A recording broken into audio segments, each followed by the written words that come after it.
사도신경으로 신앙 고백합니다. 전능하사 천지를 만드신 하나님 아버지를 내가 믿사오며 그 외아들 우리 주 예수 그리스도를 믿사오니 이는 성령으로 잉태하사 동정녀 마리아에게 나시고 본디오 빌라도에게 고난을 받으사 십자가에 못 박혀 죽으시고 장사한 지 사흘 만에 죽은 자 가운데서 다시 살아나시며 하늘에 오르사 전능하신 하나님 우편에 앉아 계시다가 저리로서 산자와 죽은 자를 심판하러 오시리라. 성령을 믿사오며 거룩한 공회와 성도가 서로 교통하는 것과 죄를 사하여 주시는 것과 몸이 다시 사는 것과 영원히 사는 것을 믿사옵나이다. 아멘. 찬송가 449장 찬송하겠습니다.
하나님 아버지 감사합니다. 오늘도 또 새날을 저희들에게 허락하시고 오늘도 여전히 주님께서 우리와 함께 하시며 저희들에게 말씀을 통해서 은혜 부어주시고 하나님 은혜로 승리하는 삶을 살도록 하려고 저희들 불러주심을 감사합니다.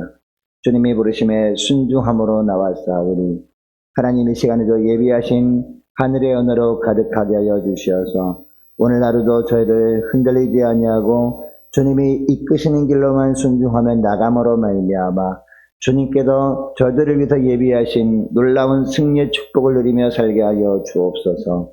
감사드리오며 우리 주 예수 그리스도의 이름으로 기도드리옵나이다. 아멘. 유순한 대답은 분노를 쉬게 하여도 과격한 말은 노를 격동하느니라. 지혜 있는 자의 혀는 지식을 선히 베풀고 미련한 자의 입은 미련한 것을 쏟느니라. 여호와의 눈은 어디서든지 악인과 선인을 감찰하시느니라. 온순한 혀는 곧 생명나무이지만 패역한 혀는 마음을 상하게 하느니라. 아비의 훈계를 없인 여기는 자는 미련한 자요 경계를 받는 자는 슬기를 얻을 자니라. 의인의 집에는 많은 보물이 있어도 악인의 소득은 고통이 되느니라. 지혜로운 자의 입술은 지식을 전파하여도 미련한 자의 마음은 정함이 없느니라. 악인의 제사는 여호와께서 미워하셔도 정직한 자의 기도는 그가 기뻐하시느니라. 악인의 길은 여호와께서 미워하셔도 공의를 따라가는 자는 그가 사랑하시느니라.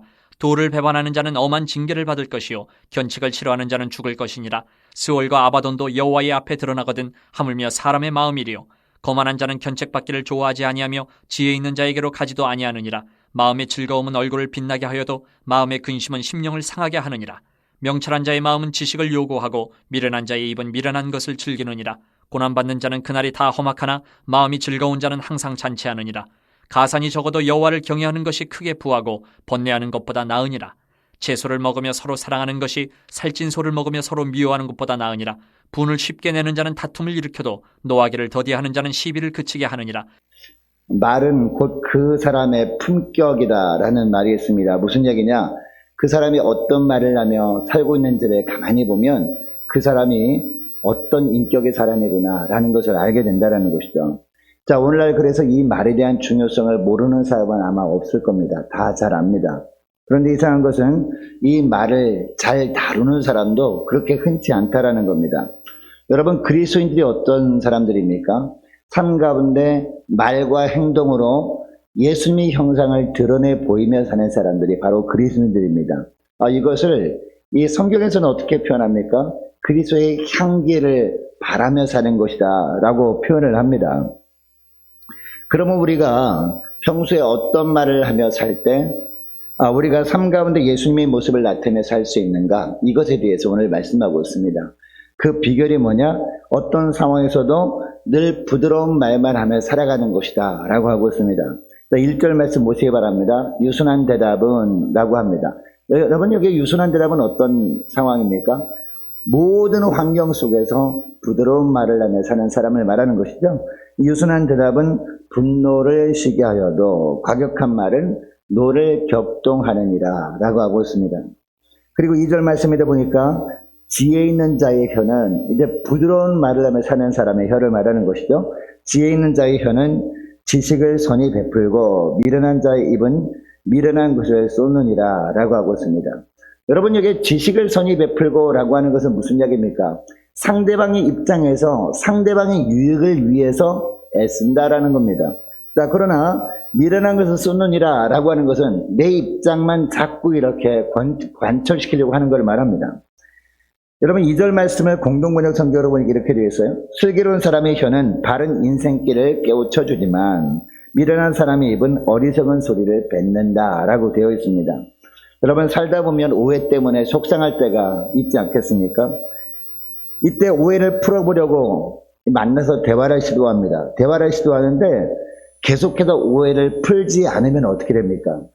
결국 속이 타면서 점점 목소리가 커지게 되죠. 그렇다고 해서 우리가 오해가 풀리는 것이 아님을 보게 됩니다. 만나서 대화를 하고 내 주장을 하고 내가 내 상황은 이렇다라고 얘기를 한다고 해서 오해가 풀리잖아요. 그 오해가 풀리자면 점점점 목소리가 커지게 되고 결국은 어떻게 됩니까? 관계가 더 꼬이기만 할 뿐임을 우리가 보게 될 때가 많습니다. 그러나 속이상에도 우리가 마음을 차분하게 하고 그리고 상대방 입장을 이해하려고 애를 쓰고 우리가 부드러운 말을 계속해서 하게 되면 의외로 계속된 부드러운 대화를 통해서 오해도 풀리게 되고 관계도 더 좋아지게 되는 것을 경험하게 되는 것이죠. 그래서 오늘 본문 1절에서도 그래서 유순한 대답은 분노를 쉬게 한다라는 말을 하고 있는 겁니다. 부드러운 말이 문제 해결의 키라는 겁니다. 여러분, 말 한마디로 사람을 살릴 수도 있고 말 한마디로 사람을 죽일 수도 있다는 그런 이야기도 있습니다. 그래서 4절 말씀에 보면 뭐라고 합니까? 4절 말씀 보시기 바랍니다. 온순한 혀는 생명나무다 라고 말씀하고 있는 것이죠. 반면에 이 패역한 혀는 마음을 상하게 한다라고 하고 있는데, 여러분 여기 패역한 혀는 어떤 것을 말합니까? 자기 속에 있는 분노를 말로 표현하는 것을 말합니다. 물론 우리 마음속에 화가 없는 사람이 누가 있습니까? 화는 다 있는데 그 화를 마음속에만 감추고 말로 표현하지 않는 사람이 있는 반면에, 그 화가 마음속에 있을 때마다 자꾸 입을 벌려서 말로 표현해내는 사람이 있어요. 입술을 벌려서 이 화를 자꾸 마음속으로, 이 몸속으로 쏟아 붓는 사람을 하나님은 뭐라고 표현합니까? 패역한 혀다라고 표현을 하고 있는 겁니다. 이런 사람이 말은 이 문제를 해결하기보다 어떻게 된다고 하고 있습니까? 사람의 마음만 상하게 할 뿐이다라고 하고 있습니다. 자, 또한 18절 말씀 보시기 바랍니다. 맨 마지막 절 18절 말씀 보니까, 분을 쉽게 내는 자는 다툼을 일으켜도 노하기를 더디하는 자는 시비를 그치게 하느니라 라고 하고 있습니다. 무슨 얘기냐? 이 속에 있는 이 화가 날 때마다 그 화를 쉽게 말로 표현하는 사람은 결국 다툼을 일으킬 뿐이지만, 이 속에 있는 화를 잘 다스리는 사람, 그래서 말로 표현하지 않는 사람은, 노하기를 더디하는 사람은 시비를 그치게 한다라고 말씀하고 있다는 것이죠. 여러분, 주님께서 지혜자를 통해서 우리에게 이런 말씀하시는 이유가 무엇입니까? 이 3절 말씀 보니까요, 3절 말씀 보시기 바랍니다. 우리가 이 땅에 살면서 무슨 말을 하며 살고 있는지 누가 다 지켜보신다? 하나님이 다 보고 계시기 때문이다라는 겁니다. 이 구절에서, 이 3절 말씀 이 구절에서 감찰하다라는 동사는요, 둘러보다, 지켜보다, 그리고 주시하다라는 의미입니다. 그러면 누가 누구를 지켜본다는 겁니까? 하나님께서 누구를요? 악인과 선인을 지켜보신다라고 하고 있습니다. 여러분, 여기 보면 하나님께서 어떤 사람을 선인이라고 한다라는 것을 알게 됩니까? 아무리 속상한 일이 있어도 가급적 부드럽게 말하는 사람을 하나님께서 선인이다라고 하는 것을 알게 되죠. 그리고 어떤 사람을 악인이라고 한다는 것을 알게 됩니까? 과격한 말로 노를 격동케 하는 사람. 그냥 내가 어떤 말을 하는가에 따라서 공동체가 어떻게 되는지는 관심이 없어요. 그냥 내 속에 있는 화를 이렇게 말로 쏟아내 부어버림으로 말미암아 나만 시원하면 되지라고 하는 사람을 말하는 것 아니겠어요? 이런 사람을 하나님은 어떤 자로 보신다? 악인으로 보신다는 거죠. 이처럼 선인과 악인을 누가 다 지켜보신다? 하나님이 다 지켜보시고요. 내가 무슨 말을 하며 사는지, 그리고 상대방과 어떤 대화를 하며 살고 있는지 우리 주님께서 다 듣고 계신다라는 말 아니겠습니까? 또한 우리가 무슨 말을 할 때 어떤 의미로 말을 하는지 우리의 속마음까지도 다 꿰뚫어 보시는 분이 누구다? 하나님이다 라고 말씀하고 있습니다. 여러분, 이것을 안다면 우리는 어떤 태도로 말을 하며 살아야 될까요? 어떻게 하는지 감정을 드러내지 않는 겁니다. 그리고 어떻게 하는지 부드러운 말을 함으로 말미암아 상대방을 배려하며 살아가는 겁니다. 이렇게 함으로 우리가 말하는 모습을 통해서 예수님의 모습이 드러날 수 있는 겁니다. 하나님은 이것을 보시는 거예요. 여러분, 하나님께서 우리를 예수 믿게 하신 이유가 뭐라고 했습니까? 계속 강조하는 것이, 우리가 말하고 행동하는 것을 통해서 이 땅에 하나님의 통치가 임하는 거거든요. 하나님의 통치가 임하는 것을 뭐라고 표현합니까? 바로 하나님의 나라라고 표현하잖아요. 물론 우리가 이 땅을 떠나서 천국에 갑니다. 그러나 우리 주님께서는요, 이 땅에 사는 동안에도 하나님의 통치가 임하는 천국의 모습이 우리가 속한 공동체에 임하기를 원하시거든요. 여러분, 우리가 사는 공동체가 천국이 되느냐 지옥이 되느냐 무엇에 달려있어요? 그러니까 말에 달려있다는 거예요. 이 입이요, 문이라는 겁니다. 지옥문이 될 수도 있고 천국문이 될 수도 있다는 거예요. 우리 교회가, 우리 가정이 지옥이 되느냐 천국이 되느냐 뭐에 달려있습니까? 우리의 입술에 달려있다는 겁니다. 그래서 이 말씀을 하고 있는 겁니다. 문제는 여러분, 이것을 안다고 해서 삶 가운데 이렇게 살기가 쉽지 않다는 거죠.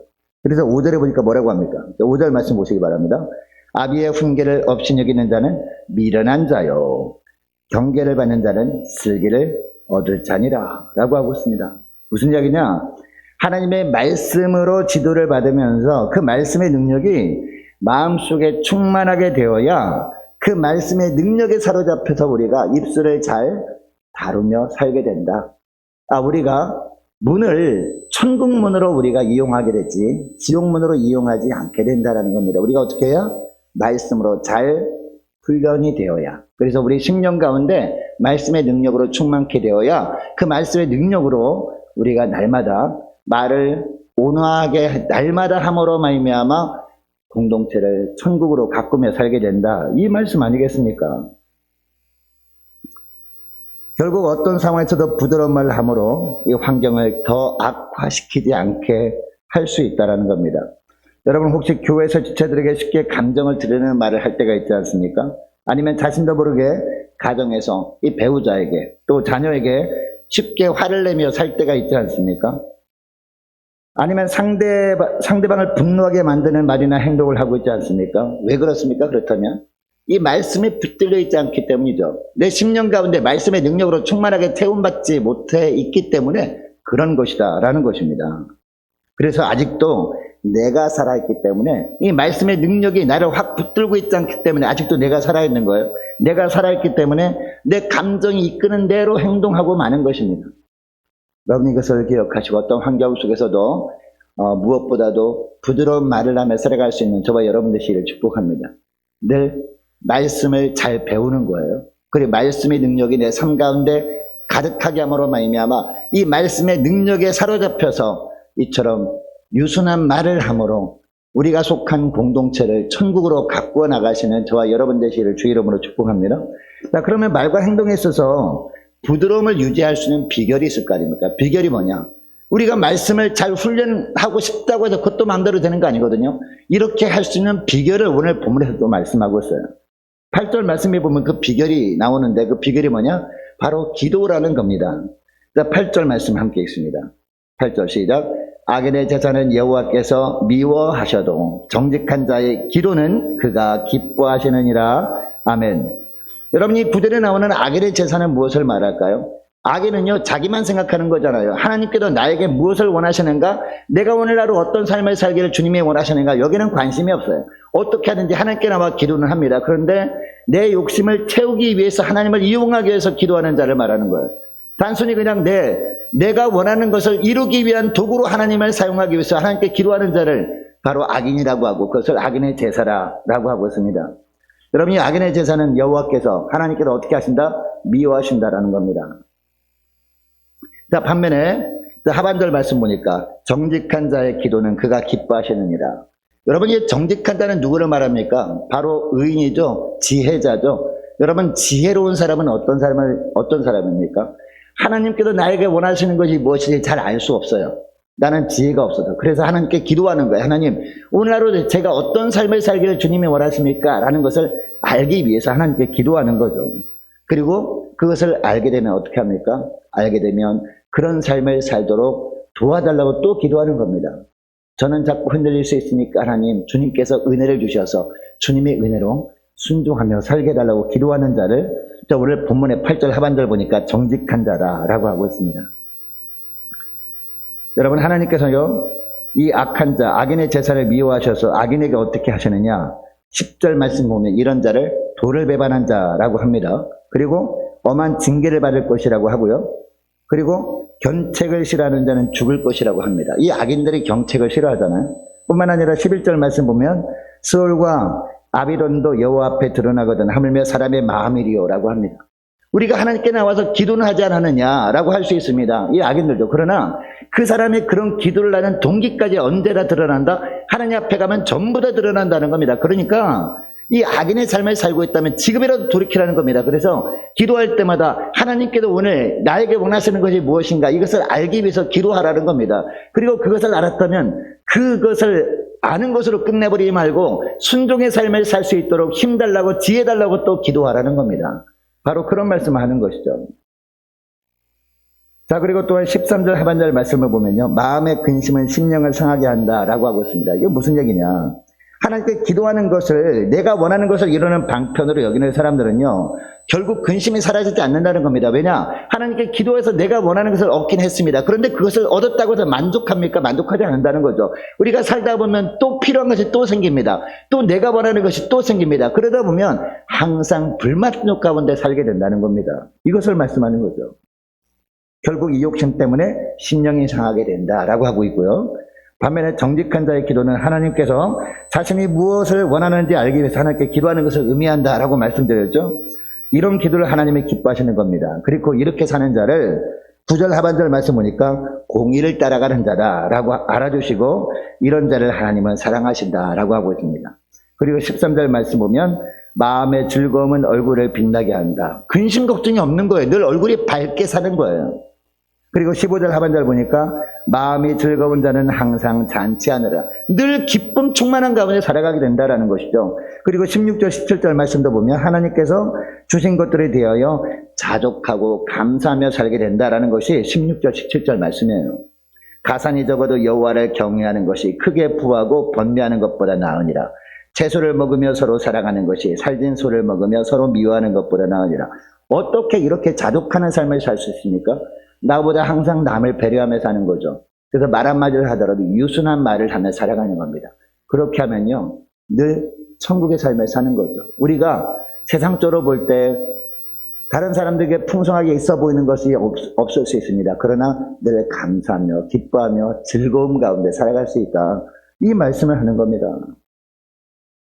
여러분 이것을 기억하시고 오늘 기도할 때 이렇게 기도했으면 좋겠습니다. 하나님 더욱더 주님의 말씀에 사로잡혀 살아갈 수 있도록 도와주옵소서. 그래서 어떤 환경에서도 말씀의 능력에 붙들려서 저희들이 마음속에 하나님의 은혜로만 가득함으로 말미암아 말 한마디라도 유순한 대답을 하며 살아갈 수 있도록 도와달라고 함께 간절히 기도하면 좋겠습니다. 하나님 저희들의 입술이 천국문이 될 수도 있고 지옥문이 될 수 있다는 걸 알았습니다. 하나님 저희들의 입술을 잘 다스릴 수 있도록 도와달라고 함께 기도하기를 원합니다. 하나님 기도를 해도 우리의 소원을 들어달라고 기도하는 것도 물론 필요할 수도 있지만 무엇보다도 하나님께서 원하시는 것이 무엇인지 간절히 간구하는 저희를 되기를 원하고 하나님 그것을 우리가 알았다면 그 말씀대로 순종할 수 있도록 힘을 달라고 간절히 기도함으로 말미암아 저들이 말과 행동을 통해서 오직 예수님의 모습만이 세상 가운데 나타나는 것을 보게 하여 달라고 함께 간절히 기도하면 좋겠습니다.